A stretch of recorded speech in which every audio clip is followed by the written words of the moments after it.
نہ میں وہابی نہ میں بابی، میں ہوں مسلم علمی کتاب۔ پروگرام ان لوگوں نے بند کروائے ہیں، آج وہ عمران خان صاحب کے ساتھ کھڑے ہیں۔ یہ ہوتا ہے اپ رائٹ ہونا۔ اب تو مان لو یار، آپ کے استاد نے جو بات کی تھی وہ صحیح نکلی نا۔ میں نے اس وقت کہا تھا کہ عمران خان صاحب پہ جب برا وقت آیا، جن صحافیوں کی یہ ٹرولنگ کروا رہے ہیں نا، ان کو گالیاں دلوا رہے ہیں سوشل میڈیا پہ، یہ صحافی اسی اصول اور مبادی کے اوپر عمران خان صاحب کی سپورٹ پہ کھڑے ہوں گے، اور ایک ایک کر کے سارے کھڑے ہو گئے ہیں۔ کسی کی جرت نہیں ہوئی ہے بات کرے۔ احمد میر صاحب نے بات کی اس سیمینار کے اندر عمران خان صاحب کے سامنے بیٹھ کے کہ عمران خان صاحب کے اوپر غداری وطن کا مقدمہ نہیں چلنا چاہیے۔ آئین توڑنا اور چیز ہے، آئین کی خلاف ورزی کرنا اور چیز ہے۔ آئین توڑا تھا پرویز مشرف نے، عمران خان صاحب نے آئین نہیں توڑا، خلاف آئین کچھ ایکٹیویٹیز کی ہیں، اس کی جو سزا ہے وہ غداری کا مقدمہ نہیں چلنا چاہیے۔ پھر مسنگ پرسنس کے اوپر بات کی ہے، ٹھیک ہے، انہوں نے شیریں مزاری کی بھی تعریف کی ہے، ٹھیک ہے، عمران خان صاحب کو بھی کریڈٹ دیا ہے۔ تو دیکھیں، اپ رائٹ لوگ جو ہے نا وہ ہمیشہ اپ رائٹ ہوتے ہیں۔ آپ چونکہ سنتے ہیں ان چینلز کو ہیں کہ جو ان کی ون سائیڈڈ پکچر پیش کرتے ہیں۔ سرکار، اگر آپ ARY کو سنیں گے تو آپ کو دنیا کچھ اور طریقے سے نظر آئے گی، اور اگر آپ صرف جیو کو سنیں گے تو آپ کو دنیا کسی اور طریقے سے نظر آئے گی۔ آپ ساروں کو سنیں، اس کے بعد اپنی بھی عقل استعمال کریں کہ کیا بات ہو رہی ہے کیا نہیں ہو رہی۔ تو یہ پروپیگنڈا جو کچھ ہوتا ہے ہمیں پتہ ہے زیادتی ہو رہی ہوتی ہے۔ میں بھی سپریم کورٹ کا جو یہ فیصلہ ہے اس میں جو ایک اضافی نوٹ ہے اس کے ساتھ اختلاف رائے رکھتا ہوں۔ فیصلہ بالکل درست ہے، وہ تو میں نے آپ کو اس سے پہلے بتا دیا تھا کہ ان کے ڈپٹی اسپیکر نے جو کچھ کیا وہ خلاف آئین ہے، یہ فیصلہ یہی آئے گا۔ اس وقت تک عمران خان صاحب وزیر اعظم تھے، میں نے اس وقت پریڈکشن کی تھی کہ سپریم کورٹ اٹھا کے پرے مارے گی، کیونکہ اتنا قانون تو مجھے بھی پتا ہے۔ اب تفصیلی فیصلہ آیا ہے، اس میں ایک جج نے اضافی نوٹ لکھا ہے، میرا خیال ہے وہ ریٹائرمنٹ کے بالکل قریب ہے یا ہو چکے ہیں ریٹائرمنٹ۔ ریٹائر ہوتے ہوتے وہ ایک آدھ جملہ لکھ دیتے ہیں نا ساتھ کہ جی اگر پارلیمنٹ چاہے تو ان پہ غداری کا مقدمہ چلا سکتی ہے آرٹیکل 6 کے تحت۔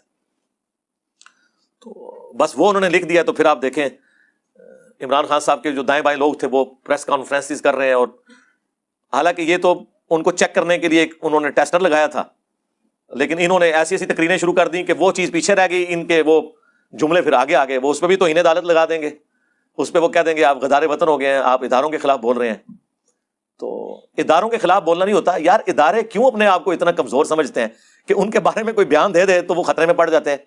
ایک ایمان مزاری کی والدہ اٹھائی گئی غصے کی حالت میں، تو یار ہم بھی پتہ نہیں کیا کچھ کہہ دیں۔ وہ بیچاری چلتی چلتی اس سے کسی نے پوچھا، اس نے آرمی چیف کو گالی دے دی، اور بعد میں اس نے ریٹرن میں معافی بھی مانگ لی، ٹھیک ہے۔ اس بچی کی طبیعت ہی نہیں اس قسم کی وہ لینگویج یوز کرے۔ غصے کی حالت میں اس کی ماں اٹھائی گئی تھی، ایک بات ہو گئی، اور اس کے اوپر آفیشلی ایک ادارے کی طرف سے مقدمہ کیا گیا۔ وہ اللہ بھلا کرے، جسٹس اطہر من اللہ، انہوں نے اٹھا کے پہلی پیشی میں فارغ کیا کیس کے۔ یار خدا کے لیے، اتنا بڑا ادارہ، ایک بچی نے غصے میں ایک سٹیٹمنٹ دے دی ہے، آپ کی ٹانگیں ٹانگنا شروع ہو جاتی ہیں کہ یہ خطرناک باتیں کر رہی ہے، آپ کی ٹانگیں کانپنا شروع ہو جاتی ہیں کہ خطرناک باتیں۔ خدا کے لیے ہمارے ادارے اس سے بہت بلند ہونے چاہیے، ان کے لوگ کہ ان کے بارے میں کوئی ایک آدھ سٹیٹمنٹ کو دے دیتا ہے، آپ بڑے پن کا مظاہرہ کریں، آپ ان سے اور طریقے سے بہیو کر سکتے ہیں بجائے کہ مقدمات قائم کریں، ورنہ تو ہر ایک بندے کے اوپر مقدمات اس طریقے سے قائم ہوں گے اور آپ پھر مقدمہ کھیلتے رہیں گے، عدلیہ کھیلتے رہیں گے۔ اور یہ جو عدالتوں کے بارے میں تو میں بہت پہلے کا کہہ چکا ہوں کہ یہ جو ہمارے جتنے ججز ہیں نا، ان کو نا پہاڑ کے اندر سرنگیں کھود کے نا وہاں پہ ان کو رکھیں جہاں پہ یہ سوشل میڈیا نہ دیکھے۔ جج کا کام یہ ہے کہ شواہد کی بنیاد پہ فیصلہ کرے، سوشل میڈیا پہ ہونے والی ٹرولنگ یا کسی دھمکی کے انڈر آ کے فیصلہ نہ وہ کر رہا ہوں۔ میں جنرل بات کر رہا ہوں، میں اسپیسیفک کسی فیصلے کے بارے میں بات نہیں کر رہا۔ یار باہر کے ملکوں میں تو اخبارات پڑھنے کے اوپر پابندی ہوتی ہے کہ یہ نہ ہو کہ اخبار پڑھ کے تو کسی دوسری طرف جج چل پڑے، اور جج نے بولنا نہیں ہوتا، اس نے صرف جج کرنا ہوتا ہے، دونوں طرف کی باتیں سن کے فیصلہ سنانا ہے۔ یہاں تو وہ پریس کانفرنس کر رہے ہوتے ہیں عدلیہ کے اندر بیٹھ کے، رات کو ایک پولیٹیکل لیڈر سٹیٹمنٹ دیتا ہے، اگلے دن ایک جج جو ہے نا اس کا جواب دے رہا ہوتا ہے۔ یار آپ لوگوں کا یہ کام ہے کہ آپ لوگ عدلیہ میں بیٹھ کے پولیٹیکل لیڈرز کی باتوں کے جواب دیں۔ اسی طریقے سے کوئی پولیٹیکل سٹیٹمنٹ آتی ہے، وہاں سے ہمارے جو ایک ادارہ ہے اس کے کوئی بندہ آ کے ٹویٹ کھڑکا دیتا ہے، وہ یار جاؤ اللہ کے بندو، آپ کا یہ کام ہی نہیں ہے، پولیٹیکل ایشوز کو پولیٹیشنز کو سالو کرنے دو۔ نہ یہ عدلیہ کا کام ہے، نہ یہ فوج کا کام ہے کہ وہ اس طرح کے مسئلوں کے اوپر کوئی سٹیٹمنٹس دے یا مقدمات لوگوں کے اوپر قائم کرے۔ اور یہ پولیٹیشنز بھی کان کھول کر سن لیں، عمران خان صاحب کو تو ان کی زندگی میں پتہ چل گیا نا، ان کو یہی صحافی سمجھایا کرتے تھے کہ حضرت عقل کے ناخن لیں، یہ کام نہ کریں، کل کو آپ پہ بھی برا وقت آئے گا۔ تو دیکھیں آج برا وقت کیسا آیا ان پہ، کتنا مشکل وقت ان کے اوپر آیا ہوا ہے۔ سب ان کا ساتھ چھوڑ گئے ہیں، جو جن کے ساتھ وہ امید وابستہ کیے ہوئے تھے۔ ایک عدالت رہ گئی تھی، عدالت نے بھی اپنا حکم سنا دیا۔ تو آج سول سوسائٹی کھڑی ہے، وکلاء کھڑے ہیں، صحافی کھڑے ہیں۔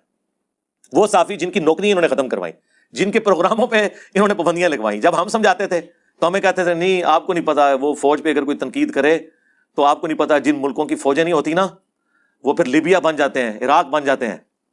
یہ ہمیں پی ٹی اے والے کہتے تھے. تو ہم ان کو کہتے تھے کہ یار ہم کب فوج کے خلاف ہیں, ہم کہتے ہیں فوج کا پالیٹکس میں کردار نہیں ہونا چاہیے. آج تو سرکار آپ کا بیانیہ تو ہمیں بھی پیچھے چھوڑ گیا. ہاں تسی تو پڑھائی نہیں دے رہے, تو آڈا تے وضو ایسا ٹوٹیا ہے کہ دوبارہ وضو کر دو ادھے وضو پھر ٹوٹ جاتا ہے. ٹھیک ہے, آپ تو غدار وطن, یہود و نصارہ کا ایجنٹ, امپورٹڈ حکومت, کون کون سی ادبی گالیاں ہیں جو آپ اداروں کو نہیں دے رہے. یہ بھی دوسری ایکسٹریم ہے. ٹھیک ہے, تو وہ ساری باتیں جو ہم کل کو کرتے تھے اور پی ٹی اے والے ہمیں کہتے تھے آپ غلط ہیں, آج وہ باتیں اس میں مزید مرچ اور مسالہ ڈال کے اس 10 کے آگے 10 صفرے اور لگا کے پی ٹی اے والے بیان کر رہے ہیں, لیکن اس کا کوئی نتیجہ نہیں نکلنا. یہ جو حرکتیں پی ٹی آئی یا عمران خان صاحب کر رہے ہیں, اس کے بعد میں نے آپ کو پہلے بھی دبے الفاظ میں کہا تھا کہ عمران خان صاحب کا پاکستان میں پالیٹکس میں فیوچر بہت تاریک ہے اگر وہ اسی طریقے سے چلیں گے. کیونکہ جو ہمارے پاس اطلاع ہیں, اور وہ اطلاع نہ بھی ہو, ہمیں جو نظر آ رہا تھا اس کی روشنی میں بھی, میرے بھائی وہ تو ایک چھوٹی سی بات کرنے کے اوپر پرائم منسٹر کو اڑا کے پرے مار دیتے ہیں ڈان لیگز کے مسئلے میں, جو بعد میں پاکستان کی پالیسی بن گئی ایف اے ٹی ایف کی وجہ سے. اور ایک پرائم منسٹر اس کے اوپر فارغ ہوا ہے کہ اس نے یہ بات کیوں کی, جو بعد میں بات بار بار آرمی چیف خود کر رہے ہیں, لیکن کوئی یہ اخلاقی جرت نہیں رکھتا کہ یار وہ پرائم منسٹر نے اس وقت بات ٹھیک کی تھی. تو یہاں تو چھوٹی چھوٹی بات کے اوپر وہ فارغ کر دیتے ہیں. اور دوسری بات یہ یاد رکھیے گا, جب بھی ایک پولیٹیشین فارغ ہوتا ہے نا پرائم منسٹر کی پوسٹ سے, کبھی ایسا نہیں ہوا کہ دوبارہ اس کو وہ لے کے آئے. یہ ٹریک ریکارڈ ہے, ورنہ دوبارہ لے آئے تو وہ ان کو پوچھ نہ لے. پہلے نواز شریف کو ہٹایا تو بے نظیر کو لے کے آئے, پھر بے نظیر کو ہٹایا تو نواز شریف کو لے کے آئے. ایسا نہیں ہوا کہ کنسیکٹیو انہوں نے 2 حکومتیں کسی کی بننے دی ہوں. لہٰذا یہ پی ٹی اے والے بھول جائیں, سرکار بھول جاؤ تسی ہاں کہ ہوں اس دفعہ تہاڈی حکومت آن دیں گے نہ. اس سے اگلی دفعہ شاید چانسز ہوں, وہ بھی اگر اپنے اعتبار درست کیے, اس دفعہ تو وہ کبھی بھی نہیں آنے دیں گے, ناٹ ایٹ آل. ٹھیک ہے نا. تو باقی ہم دعا کرتے ہیں. میں تو بہت پہلے سے, جب یہ ایک پیج پہ تھے, میرا حقیقت ٹی وی کے اوپر انٹرویو ریکارڈڈ ہے, وہ لگا کے دیکھ لیں. اس کے اینڈ پہ باتیں میں نے کچھ کی تھی, تو میں نے ان کو کہا تھا فون پہ, واٹس ایپ پہ جب بات ہوئی, اکیڈمی کے لوگوں نے کروائی, میں نے کہا میری کوئی بات آپ نے کاٹنی نہیں ہے, اس ساری باتوں کا وزن میں خود اپنے کندھوں پہ اٹھاؤں گا. اس کے اینڈ پہ میں نے جا کے کہا تھا کہ فوج کا کوئی کام نہیں سیاست میں دخل دے. اس زمانے میں جب عمران خان صاحب اور یہ ایک پیج پہ تھے, مجھے خطرہ تھا کہ یہ کاٹ نہ دیں, کیونکہ اس وقت تو مجھے تھا کہ یہ جنسیز کا چینل ہے, وہ تو آپ پتہ چلا کہ پی ٹی آئی کا تھا, وہ جنسیز کا نہیں تھا. وہ جب یہ لادہ ہوئے تو وہ سائڈ پہ کھڑے ہوئے. میں نے کہا یہ آپ نے کاٹنا نہیں ہے. ضرب عزم اور رد الفساد کی میں نے تعریف کی, لیکن میں نے کہا خدا کے لیے آپ سیاست میں پنگا نہ لیں, یہ چیز فوج کو بدنام کرواتی ہے. خیر انہوں نے نہیں کاٹا, آج تو خیر ان کی پالیسی ہے الحمدللہ. ہم بھی یہ کہتے ہیں کہ عمران خان صاحب جو نیریٹو لے کے چل رہے ہیں, یہ جو نون لیگ والے بھی آج بڑے ان کے خلاف بول رہے ہیں, میں ان کو بھی کہتا ہوں یار یہ تو آپ کا مشن, جس طرح میں اعلیٰ حضرت کا مشن آگے لے کے چلوں, اعلیٰ حضرت نے صرف ایک گستاخی نکالی تھی, میں نے ساروں کی نکالی ہیں, تو عمران خان صاحب بھی نواز شریف صاحب کا مشن آگے لے کے چل رہے ہیں کہ ووٹ کو عزت دو. اگرچہ ان سے کچھ غلو ہو گیا لیکن مشن تو وہی ہے.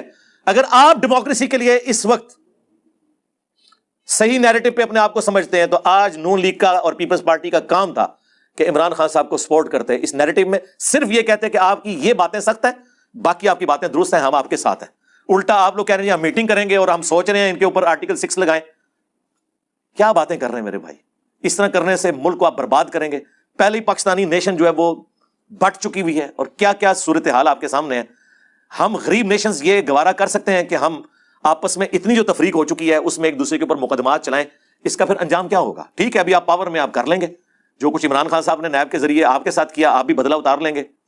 ٹھیک ہے, لیکن وہ دیکھ لیں وہ لوگ ادھر ہی کھڑے ہیں جو لوگ کھڑے ہوئے تھے اس وقت, وہ کہہ رہے ہیں کہ رانا ثناء اللہ صاحب کو کہ سر اگر آپ کے ساتھ یہ ہوا ہے آج آپ نے یہ نہیں کرنا. رانا صاحب بھی کہتے ہیں نہیں کرنا تو نہیں چاہیے, لیکن آپ کو پتا ہے ہمیں بھی تو غصہ ہے, اور پھر ہے بھی رانے نے نا, رانے کا غصہ کون ٹھنڈا کرے. ٹھیک ہے, تو ہم ان کو بھی کہیں گے اگر جینوئنلی آپ یہ بلیو کرتے ہیں نا کہ کسی کے ساتھ زیادتی نہیں ہونی چاہیے, اگر آپ کے ساتھ کسی نے زیادتی بھی کی ہے, آپ بڑے پن کا مظاہرہ کریں, آپ پریس کانفرنس میں آگے کہیں کہ ہم یہ آپ کے ساتھ کر سکتے تھے لیکن نہیں کر رہے, آگے چلتے ہیں, ملک کو آگے لے کے چلتے ہیں. میرے خیال ہے عمران خان صاحب کی جو گردن میں سریا تھا اب کافی حد تک نکل گیا, جس طرح نواز شریف صاحب کا سریا نکلا تھا نا, ان کا بھی نکل گیا. اب وہ بڑے نرم دل ہوئے ہیں, میں نے دیکھا ہے, وہ باتوں میں بھی آپ کو نظر آ رہا ہے. تو اب بڑا اچھا موقع ہے کہ مل بیٹھ کے 2 کام کر لیں. ایک چارٹر آف ڈیموکریسی لکھ لیں کہ کوئی حکومت نہ عدم اعتماد کے ذریعے، نہ کسی کے کہنے کے اوپر دوسری حکومت کو گرائے گی 5 سال سے پہلے، اور کم از کم 5 دفعہ اسمبلیاں پوری ہونے دیں۔ دوسرا چارٹر آف اکانومی لکھ لیں کہ حکومت کوئی بھی آئے، جو اکنامک پالیسیز ہیں وہ اسی طریقے سے چلیں گی۔ اگر صحت کارڈ بنایا ہے نا عمران خان صاحب نے، یا اس سے پہلے نواز شریف صاحب نے بھی کسی حد تک شروع کیا تھا، بعد میں اسے ایپیکس تک، تو چلے گا۔ بے نظیر انکم سپورٹ پروگرام تو چل رہے ہیں نا، تو جو اچھے پروجیکٹس تھے وہ آپ چلائیں، وہ ختم نہ کریں۔ یار وہ مجھے ارشاد بھائی نے کل بھی ایک ای میل بھیجی، وہ ویڈیو دکھائی ہے، یار وہ جو دلی کا چیف منسٹر ہے، یار اس نے کہاں سے کہاں پہنچا دیا ہے۔ آج کے دور میں بھی ایک انسان اتنے بڑے لیول کے اوپر چینج لے کے آ سکتا ہے؟ یار 22 کروڑ کی عوام میں ہمارے پاس کوئی ایسا بندہ نہیں ہے جو غریب کے لیے یار اتنی آسانیاں کر دے، اپنے معاملات میں تھوڑا کٹ لگا لے۔ تقریریں کرنے بیٹھے ہوتے ہیں، یہ پیچھے دیکھے 10-10 8-8 ٹن کے اے سی چل رہے ہوتے ہیں ایک بندے کے اوپر، اور ہمیں کہہ رہے ہوتے ہیں آپ بجلی بچائیں اپنے لیے، قوم کے لیے۔ نام ہے وہابی، نام ہے بابی، میں ہوں مسلم علمی کتاب۔